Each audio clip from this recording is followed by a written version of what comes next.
Good evening, friends, and welcome to our nightly meditation practice.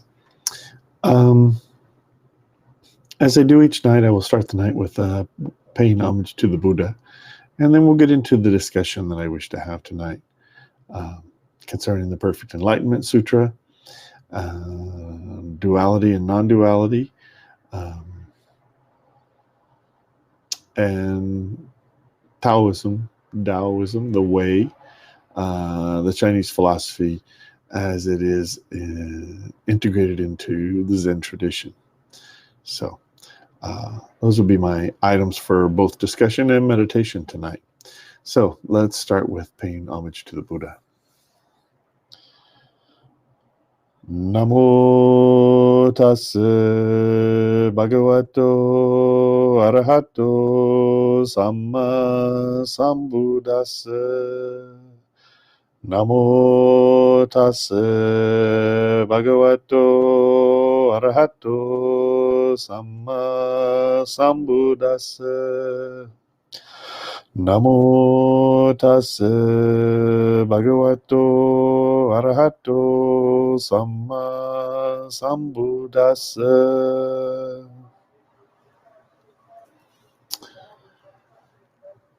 So again, thank you for joining me tonight. It's a little bit later than normal, but here we are, and not many people watch me live anyway, so these discussions are for those that watch later. So earlier in the week, I read the most recent 2 chapters in the Perfect Enlightenment Sutra that were my reading assignments for this last week. For my Perfect Enlightenment class that I'm taking through Buddha Dharma University. And it was, to me, the most blatantly Taoist of concepts that were expressed in the Perfect Enlightenment Sutra. And it left me asking myself a few questions. And I'm going to read to you my comments that I made to my professor in a moment. But it left me asking myself the question, how many forms of enlightenment are there?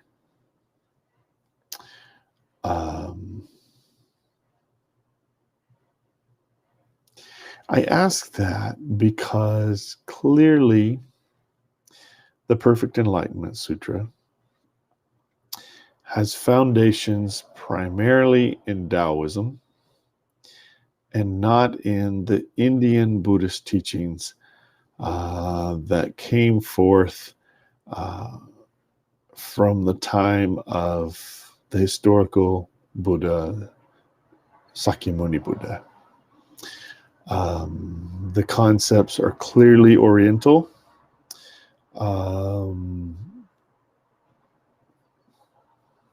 Sino-philosophical, Chinese philosophical concepts of absence and presence as is defined in Taoism.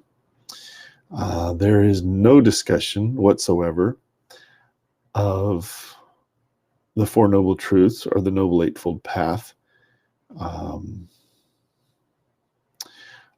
There is no discussion of the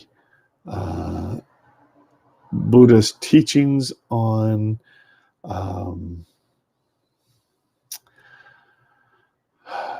dependent origination,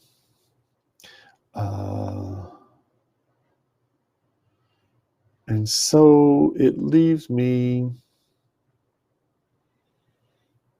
again asking myself,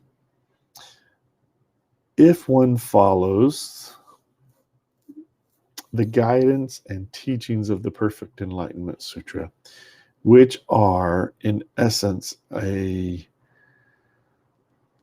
construct of the Taoist teachings of ancient China, placed into a Buddhist framework, what type of enlightenment is one achieving? And is one achieving the enlightenment that ends the cycle of samsara?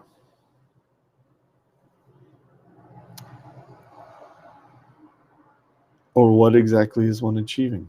What is that enlightenment? And I don't know the answer. And it's something that I have been contemplating and meditating, because I see value in the enlightenment that's taught by some of these ancient Zen masters. Enlightenment in living in this cyclical world that we live in. But it does not seem to be the enlightenment that the Buddha gained under the Bodhi tree. And it does not seem to be the type of enlightenment that the Arahats gained, which ended their cycle of samsara. It is different. It is clearly different.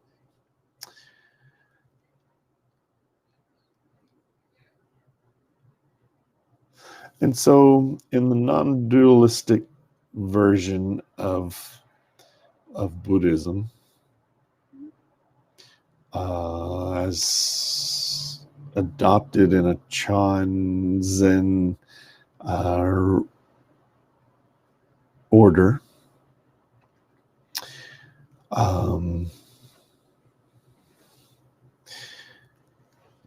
there would be the question,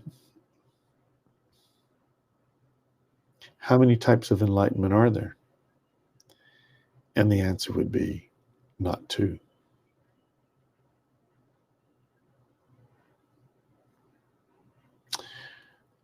So it leads us to say,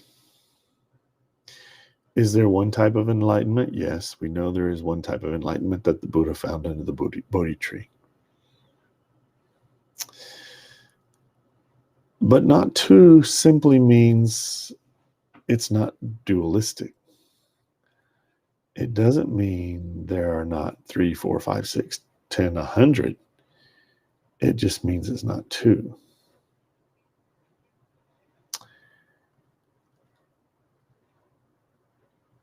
And for those of you who have studied Zen, you will understand, I think, that answer that I give you there, which the correct answer is not two.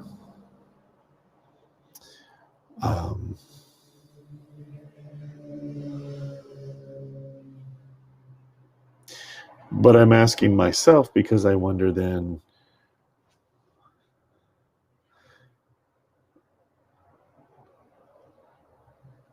what am I hoping to gain? A Taoistic enlightenment? Or an enlightenment such as the Buddha and the Arhats? And I don't know. So it's something to think about. Indeed, it is something that I meditate on. So I'll share with you now. I want to share with you now my comments that I made in this last week's assignment on the Perfect Enlightenment Sutra and the 2 chapters that I read. I read them online here. But it says, do you have any questions or comments on this week's activities? And here's what I wrote.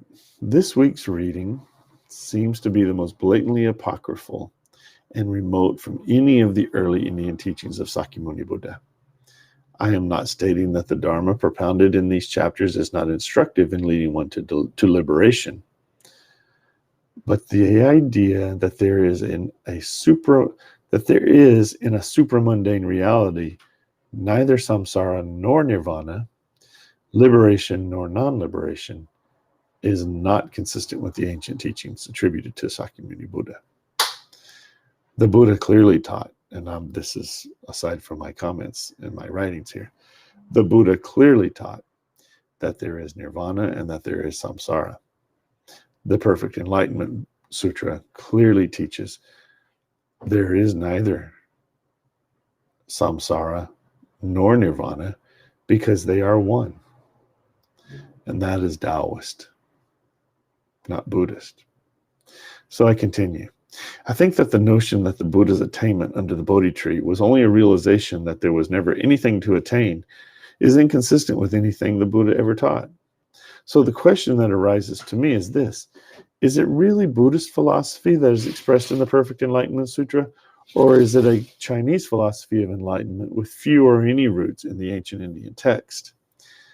Nevertheless, even if I conclude that the philosophies are not inherently Buddhist, the task for me is to understand how I skillfully use these teachings to liberate my own mind and then serve others. Wisdom comes from concentration. Concentration comes from meditation. So I will continue to meditate on this subject. I share that with you because I think it's an important part. Wisdom does come from meditation because wisdom comes from concentration. And we learn to concentrate when we meditate. And so it leaves me to ask myself that question then. What is that fruit from the Chinese Taoist enlightenment as opposed to the fruit of the Buddha's enlightenment, which was the end of samsara, the liberation, the cessation of all suffering? Because that was the Buddha's definition of nirvana, the cessation of all suffering. And you only cease the suffering when you cease the grasping. The Taoist thinking, as espoused in the Perfect Enlightenment Sutra, is to teach one to accept both the non-dualistic nature of existence, as described in Taoism, but that everything stems from either an absence or a presence. And in the presence are the 10,000 forms of existence taught in the Tao.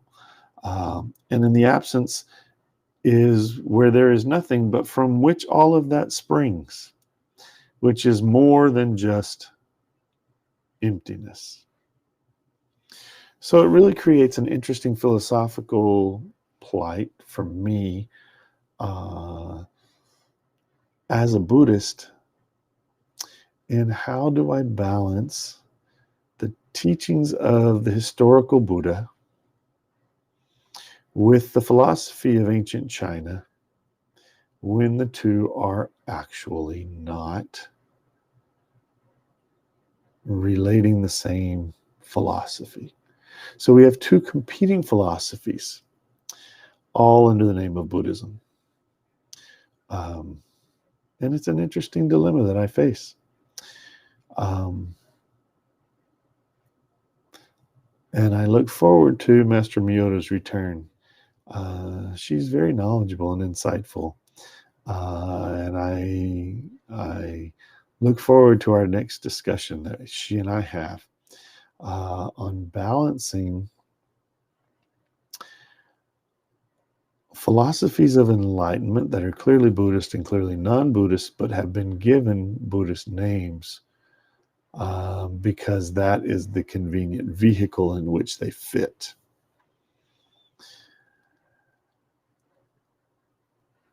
After struggling with this a little bit and struggling with the role of Taoism in the Perfect Enlightenment Sutra and in Chan Zen in general, I bought the first koan book I've ever purchased.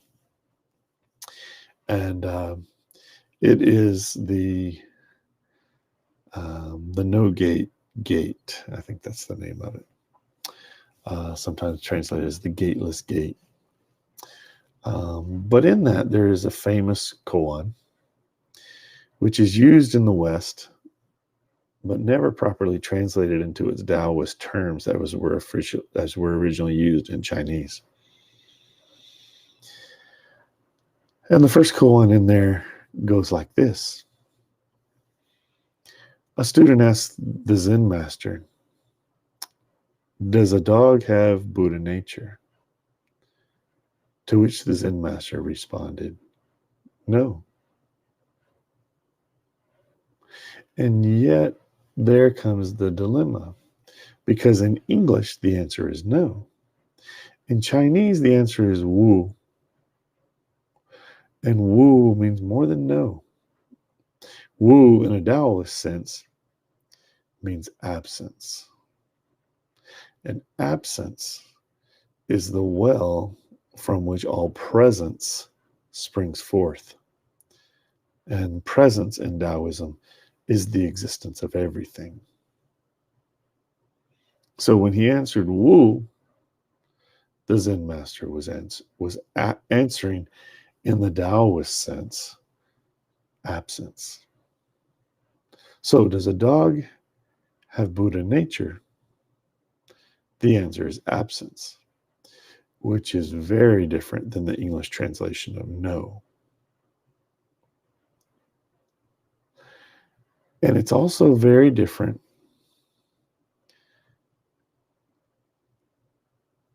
than a discussion of Buddhism.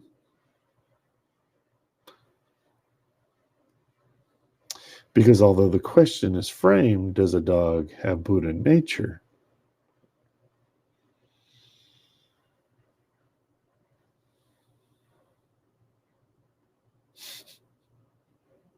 The Buddha never taught Buddha nature.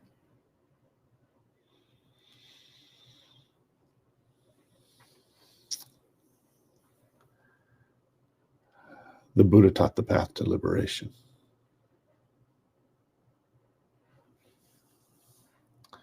And so I struggle. And on that, we will meditate. So I invite you to meditate with me tonight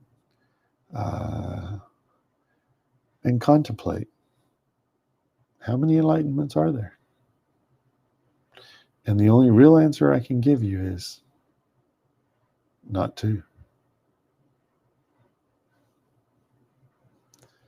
So I spoke rather lengthy tonight. We will meditate for 20 minutes.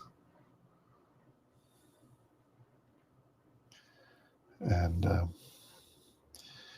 I invite you to listen to the bell.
Thank you for meditating with me. As we do each night, we will end with the reading of the Bodhicitta prayer.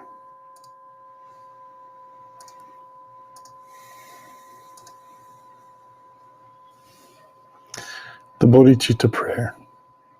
With a wish to free all beings, I shall always go for refuge to the Buddha, Dharma, and Sangha until I reach full enlightenment.